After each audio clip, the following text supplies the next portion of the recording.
estudar e pensar na Escritura Sagrada nesse dia do Senhor. E eu convido os irmãos, por favor, a abrir as Bíblias comigo no livro, na carta de Paulo aos Romanos, no capítulo 8, versículo 31 a 39. Romanos, no capítulo 8, 31 a 39, um texto extremamente conhecido da igreja, né? E a gente tem aí o privilégio de pensar nesse texto na noite desse dia do Senhor. Romanos, no capítulo de número 8, versículo 31 ao versículo 39, o texto da Escritura para nós pensarmos na noite deste domingo. Eu vou fazer a leitura do texto, os irmãos, por favor, acompanhem, a leitura do texto sagrado, a gente pensar e dar toda a atenção para a Escritura nesse momento. Diz assim o texto sagrado: que diremos, pois, à vista dessas coisas? Se Deus é por nós, quem será contra nós? Aquele que não poupou o seu próprio filho, antes por todos nós o entregou, porventura não nos dará graciosamente com ele todas as coisas? Quem intentará acusação contra os eleitos de Deus? É Deus quem os justifica. Quem os condenará? É Cristo Jesus quem morreu, ou antes quem ressuscitou, o qual está à direita de Deus e também intercede por nós. Quem nos separará do amor de Cristo? Será tribulação, ou angústia, ou perseguição, ou fome, ou nudez, ou perigo, ou espada? Como está escrito: por amor de ti, somos entregues à morte o dia todo. Fomos considerados como ovelhas para o matador. Em todas essas coisas, porém, somos mais que vencedores por meio daquele que nos amou. Porque eu estou bem certo de que nem a morte, nem a vida, nem os anjos, nem os principados, nem as coisas do presente, nem do porvir, nem poderes, nem a altura, nem a profundidade, nem qualquer outra criatura poderá separar-nos do amor de Deus, que está em Cristo Jesus, o nosso Senhor. Amém. Pai, muito obrigado pela tua palavra. Amém. Muito obrigado porque podemos pensar nela nesse momento. Ó Pai, tem misericórdia de nós, porque a nossa boca é falha e agora tem a oportunidade de falar essa palavra que é perfeita. Nosso ouvido também, ó Pai, ouve tantas coisas às vezes inconvenientes e agora vamos ouvir também a leitura do texto bíblico. Já ouvimos a leitura do texto bíblico e vamos pensar na Escritura. Muito obrigado. Pai, nós te adoramos. Pedimos que o Senhor nos ajude com o Santo Espírito, em nome do Senhor Jesus Cristo. Amém. Amém. Amém. E graças a Deus. Irmãos, uma coisa que a gente sabe fazer muito bem, uma coisa que nós conseguimos e parece que não consegue se desligar de nós, é nos preocupar com o amanhã. É incrível. A gente está na presença de Deus hoje, mas quanto de nós já não raciocinou de problemas que tem que resolver amanhã de manhã, ou de possíveis problemas que a gente não sabe o que vai acontecer, mas eles acontecem. A gente já está aí maquinando sobre isso. E o sábio Salomão, em Provérbios capítulo 27, ele nos diz o seguinte: olha, não te glorie no dia de amanhã, porque não sabe o que ele vai trazer à luz, o que ele trará à luz. É interessante, né? A sabedoria ali, Salomão traz isso para nós. Na mesma ótica, o apóstolo Tiago, ele traz lá em sua carta, dizendo o seguinte: olha, vós não sabeis o que sucederá amanhã, que a vossa vida sois apenas como neblina, que aparece e por um instante logo se dissipa. Vocês estão preocupados, né? Estão preocupados, mas você não sabe o que vai acontecer com amanhã. Vocês são neblina, e essa expressão neblina na Bíblia, ela é bem interessante, porque ela pode falar tanto da ideia dessa neblina do amanhecer, como do vapor que sai da nossa boca e embaça o óculos por conta do uso da máscara. Um vapor rápido, que acaba, que se esvai muito rapidamente. A verdade é que o ser humano, ele tem a tendência e uma preocupação com o amanhã. Nós já pensamos sobre isso. E muitos buscam subterfúgio, buscam no misticismo algum tipo de circunstância para tentar entender. Quantos que não se valem, né, de previsões, de horóscopos e assim tanto nós temos visto. Há um adágio popular que nós entendemos que faz sentido, porque ele diz o seguinte: olha, o futuro a Deus pertence. Você parou para pensar nisso? O futuro a Deus pertence e nós não conseguimos controlá-lo. Porém, a gente tem um entendimento, a gente tenta raciocinar e tenta se apropriar hoje de alguma coisa que a gente não consegue ter controle. O texto bíblico que nós meditamos, ao contrário disso, ele nos dá uma certeza. Se nós não conseguimos entender e lidar com o que nós vamos fazer amanhã, se a gente está ansioso por algo que nós não sabemos que vai nos concretizar, o texto que nós lemos nos dá uma certeza. E essa certeza a gente vai tentar caminhar por ela nessa noite. A carta do apóstolo Paulo aos Romanos é, quem sabe, a carta mais conhecida. Quando nós falamos de Paulo, Romanos vem à nossa mente. Ela é a base de vários tratados teológicos. Quem estuda teologia, quando em vezes esbarra com Romanos, ela é, quem sabe, essa carta magna de teologia de Paulo. Alguns estudiosos vão dizer isso. Se nós vamos olhar, por exemplo, na história dos pais da igreja, Agostinho de Hipona foi grandemente impactado por essa carta. Martinho Lutero, lendo a carta aos Romanos, teve aí esse impacto que mudou a vida dele. Para não falarmos só de teólogos reformados, vamos falar de um avivalista, John Wesley. Ele também foi profundamente impactado pelo estudo da carta aos Romanos. Romanos tem uma peculiaridade interessante, não sei se vocês notaram, mas o texto ele traz, é uma carta de perguntas e respostas. Ela tem essa ideia, Ela diz o seguinte, olha, aqui diremos, pois, à vista dessas coisas? Paulo ele faz o questionamento e automaticamente ele responde esse questionamento, nos ajudando a compreender, aí uma forma de estudo que voltou à moda há algum tempo se chama estudo dirigido ou estudo indutivo, onde a gente faz questões para buscar entender. Eu tinha uma professora de história lá no ensino fundamental, eu com a minha cabeça dura, ela me ajudou muito criando essas perguntas e respostas para mim estudar. E Paulo traz isso para que a nossa mente se lembre do ensino bíblico. Nessa carta nós somos apresentados à triste realidade que todos pecaram. Paulo, ele lá no capítulo 3, versículo 23, ele vai dizer o seguinte, olha, todos pecaram e destituídos estão da glória de Deus.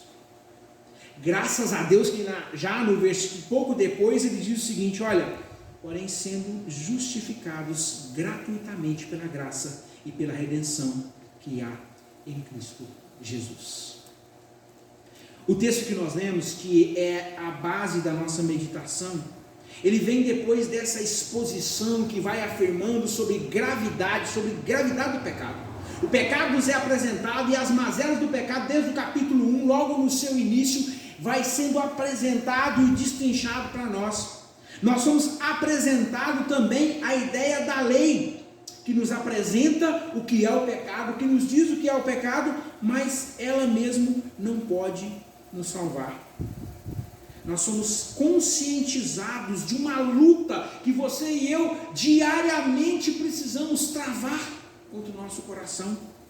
Paulo, ele vai nos dizer lá em Romanos 7, capítulo 23 a 25, contudo, há outra lei dentro de mim, que está em guerra com a minha mente, e que me torna escravo do pecado, e que permanece dentro de mim.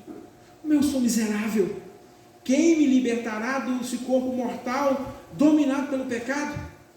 Ele responde, graças a Deus, porque está em Jesus Cristo, nosso Senhor. Na mente, eu quero de fato obedecer à lei de Deus, mas por causa da minha natureza humana, eu sou escravo do pecado. Paulo apresenta esse dilema nessa carta, mas da mesma forma que ele apresenta um dilema, ele apresenta também esperança. Esperança em meio a tempos difíceis, esperança diante de uma palavra que nós não gostamos muito, que é a esperança diante do sofrimento. Se a gente for olhar para o capítulo 8, versículo 18, ele vai dizer o seguinte, olha, considero que o nosso sofrimento de agora não é nada comparado com a glória que nos será revelada mais tarde. Paulo, ele expõe a esperança apontando para algo que você e eu podemos de fato crer, redenção. A obra de Cristo na cruz, o sangue de Cristo derramado na cruz por todos nós, pelos nossos pecados. Esse texto que nós lemos então, Alguns vão dizer que ele é um cântico de vitória em forma de perguntas e respostas. À medida que ele vai expondo o pecado, expondo a solução do pecado, agora ele ergue esse cântico ao Senhor de forma linda, nos dando a esperança. Nos dando, meus irmãos, então, algumas provas que nos dão condição de crer no amor de Deus. As provas e as certezas do amor de Deus. Gostaria que nós pensássemos nessa ideia nessa noite. As provas e a certeza do amor de Deus. Mantenha sua Bíblia aberta no texto, eu vou pedir para quando em vez nós voltarmos no texto bíblico, por favor. Uma primeira expressão que nós podemos crer nessa prova, dessa certeza desse amor do nosso Deus, é a entrega graciosa por nós.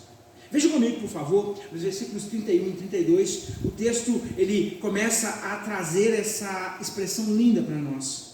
Que diremos, pois, à vista dessas coisas? Se Deus é por nós, quem será contra nós? A ideia que Paulo vai nos trazer nessa carta, ela fica bem clara, é constante. O justo morreu pelos injustos. O justo morreu pelos injustos. E essa morte, meus irmãos, era a morte do Senhor Jesus Cristo, era a exigência da justiça de Deus compreendida pela lei. Nós entendemos que precisaria de um justo morrer pelos injustos. Não havia como o que você fizesse, por mais que você tentasse agir de forma coerente, por mais que você se entregasse, o seu sacrifício não bastaria nem por você mesmo. Duro isso. Paulo então ele vai começar a expor a ideia do seguinte: olha, aquele que não poupou, versículo 32, aquele que não poupou o seu próprio filho. Deus não quis resguardar, ou seja, ele não cogitou em nenhum aspecto deixar de entregar seu filho. Quando nós olhamos a oração do Senhor Jesus Cristo: Pai, se possível for, afaste de mim esse cálice, mas se todavia esse cálice não puder passar sem que eu beba, faça-se em mim a tua vontade. Cristo, entendendo diante daquela agonia, ele se entregou, aquele que não poupou, e não existe prova maior de amor do que essa. Nós, na nossa caminhada de vida, às vezes temos a possibilidade de auxiliar alguém, mas se essa pessoa for muito boazinha conosco, é mais fácil, não é verdade? Agora, se essa pessoa, com perdão da expressão, já pisou no nosso calo, a gente reluta bastante. Pode até fazer, mas relutando. Deus não. Deus ofendido, o nosso Senhor ofendido, Ele não poupou aquele que não poupou. Ele não poupou, e o texto vai continuar dizendo: por nós todos o entregou. Aquele que não poupou, antes por nós todos o entregou. Essa expressão aqui, quando nós olhamos no texto, não é simplesmente uma entrega, toma para você, mas é uma ideia civil, jurídica, de entregar alguém sob custódia, de entregar alguém para ser julgado, condenado, punido, açoitado, atormentado, entregue à morte. Veja que peso. Deus entregou o seu filho para que ele sofresse, fosse condenado, julgado, punido, açoitado por conta dos nossos pecados. Aquele que não poupou o seu filho por nós os entregou. E o texto vai continuar dizendo no versículo 32 que ele, usando a expressão graciosamente. Particularmente, meus irmãos, eu gosto desses superlativos quando são traduzidos na Escritura, são lindos, né? Graciosamente. Um tamanho, um socorro tamanho, algo por seus filhos. Deus fez algo confortável, agradável, fez algo suficiente. Olha, vai dizer o seguinte: onde abundou o pecado, superabundou a graça de Deus. Nós vamos ver essa expressão, o Deus, aquele que não poupou o seu próprio filho. Quer prova maior de amor do que essa? Prova maior de amor do que essa? Foi algo muito doloroso, meus irmãos. Foi algo muito doloroso. Mas Deus, diante dessa dor, diante desse algo doloroso, Ele se mostrou generoso, bom, benevolente e nos concedeu perdão.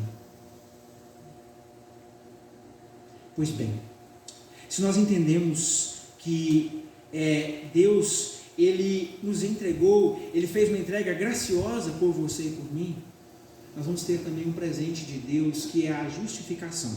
Versículo de número 36, olhe comigo, por favor. Quem intentará acusações contra os eleitos de Deus? É Deus quem os justifica. Nós sabemos, você e eu, nós sabemos que o salário do pecado é a morte. E que nossas iniquidades, elas estão sempre diante de nós. Quando em vez, mesmo sabendo o que Cristo fez, nós nos entendemos miseráveis e as nossas iniquidades nos atormentam. Quantos de nós não passamos por algum dia que nós lembramos algo que a gente fez no passado e aquilo bate aquele peso no nosso coração? Hernandes Dias Lopes, comentando sobre essa expressão das Escrituras, ele diz o seguinte: olha, nenhuma acusação ela pode prosperar contra nós, uma vez que Deus já nos justificou com base no sacrifício substitutivo de Jesus, sacrifício vicário. Ou seja, quando nós vamos pôr a balança por conta de Cristo, nós estamos quites com a justiça de Deus. Não há base legal, então, meus irmãos, para qualquer cobrança contra nós no tribunal de Deus. A ideia é que nenhuma acusação pode ser levantada contra nós, porque Cristo nos justificou. Porque Cristo é o nosso advogado, porque Ele nos defende, porque Deus, o juiz, já carimbou no na nossa vida. Cristo nos justificou. Não é simplesmente aquela ideia de cumpriu, está pago, porque cumpriu a pena, não. Cristo nos justificou.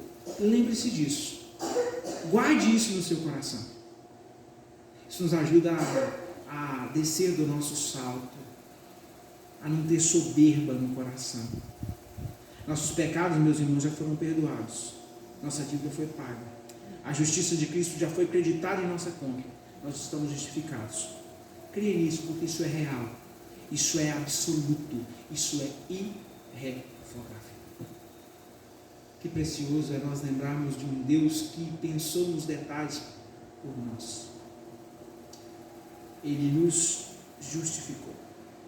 Diante então dessa entrega graciosa, diante desse amor gracioso, diante dessa justificação, nós temos a linda expressão desse texto, que as circunstâncias não nos separam do amor de Deus.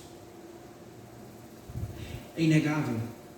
E talvez hoje o irmão ou a irmã vieram para a igreja, está aqui agora com o coração apertado por alguma aflição que você está passando. Alguma coisa que você deixou em casa que você não queria ter deixado. Alguma coisa que está te machucando, está te apertando, algum incômodo de muito tempo. É inegável que isso acontece conosco. Paulo, ele vai descrever esse contexto nos lembrando o Salmo de número 44, versículo 22. Pois por causa de ti nós enfrentamos a morte todos os dias, somos como ovelhas levadas para o matador. As nossas tribulações, meus irmãos, a nossa angústia, a nossa extrema aflição, o texto vai usar algumas expressões interessantes. Ele vai dizer o seguinte no versículo 37 e 39. Em todas essas coisas, porém, somos mais que vencedores por meio daquele que nos amou. Porque estou bem certo que nem a morte, nem a vida, nem os anjos, nem os principados, nem as coisas do presente, nem do porvir, nem poderes, nem altura, nem profundidade.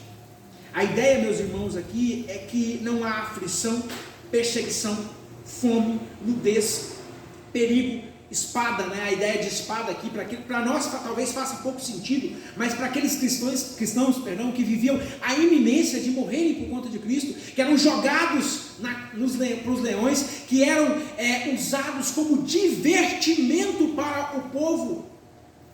Nós sabemos disso, Quando nós olhamos a história dos nossos irmãos, nossos missionários, a gente olha aqueles irmãos ali que estão no Oriente Médio, aqueles irmãos que estão na Europa, ali na região da Rússia hoje, sofrendo aquela penosa dor da guerra, da falta de recursos, muito provavelmente por conta daquela guerra na Ucrânia, alguns grupos ali naquela região do Oriente Médio também vão começar a passar falta de algumas coisas alimentares. É duro, meus irmãos. Mas nem essa falta, nem esse momento difícil significa que Deus nos abandonou. Ao contrário, quando nós olhamos para aquilo que Cristo fez, nós entendemos que nem essas coisas nos separam do amor de Cristo. Nem essas coisas nos separam do amor de Cristo.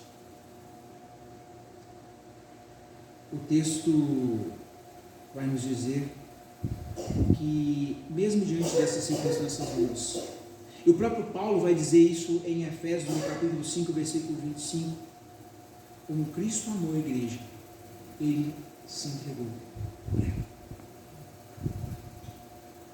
Como Cristo amou a igreja, Ele se entregou por ela. Talvez a beleza desses versos fique um pouco ofuscada, porque a gente sempre lembra dele na ótica esposa, né, para puxar a orelha de alguém. Mas essa é uma declaração de amor.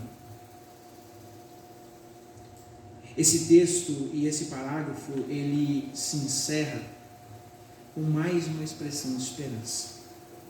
Ele vai dizer o seguinte: olha, mas apesar de tudo, apesar de amanhã, apesar da nossa ansiedade, apesar daquilo que a gente acha que vai passar, nós somos mais que vencedores por meio daquele que nos amou.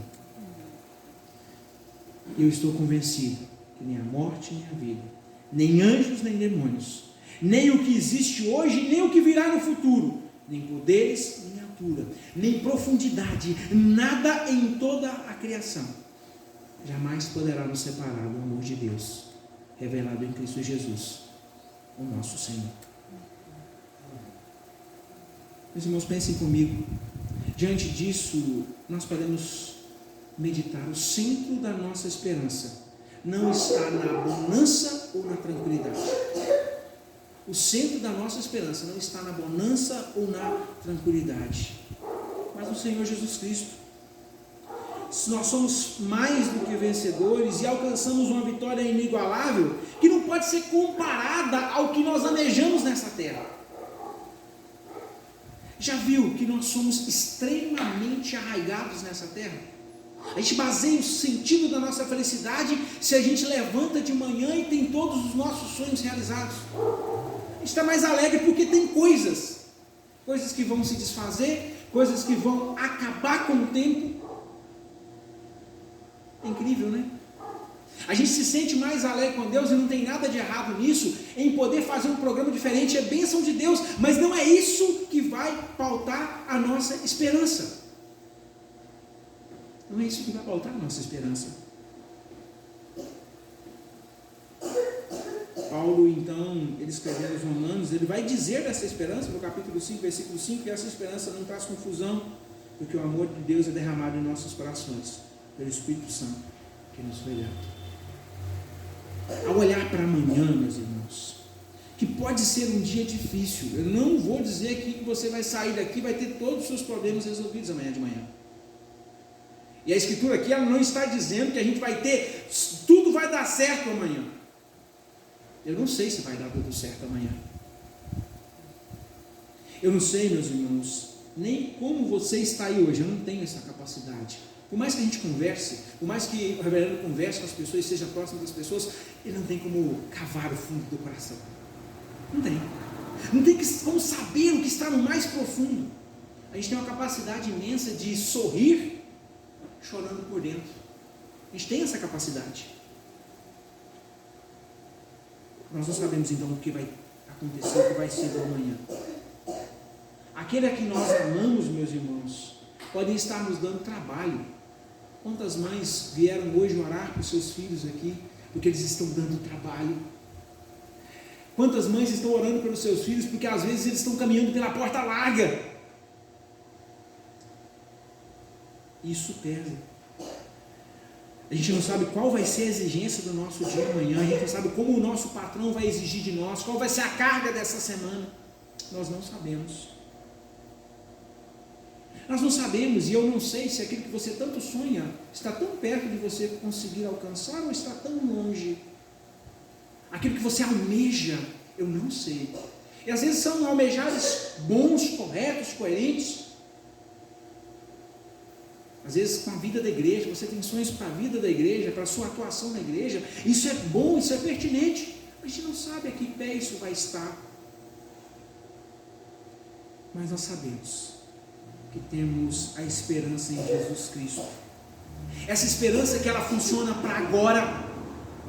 Essa esperança que funciona para amanhã. Essa esperança que funciona também quando nossos erros e pecados do passado vêm nos açoitar e nos atormentar. Essa esperança que funciona nesse tempo, essa esperança completa.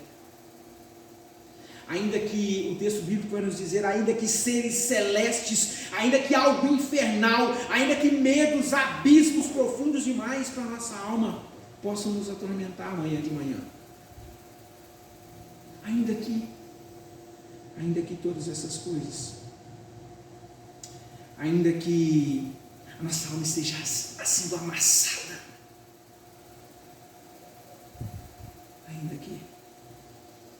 ainda que o imposto e a gasolina subam, ainda que a tristeza, a ansiedade, a depressão possa tentar nos arrancar e rasgar o nosso coração,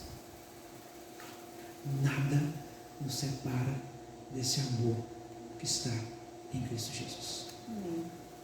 Nada nos separa. O amor de Cristo não tem prazo de validade. Ele não tem prazo de validade. Quando você e eu, então, precisarmos de certeza, de socorro presente, bem presente, quando você e eu precisarmos de alguém que nos defenda, nós temos Cristo Jesus, o nosso Senhor. E nada pode nos separar desse amor. Vamos orar ao nosso Deus. Baixe sua fome.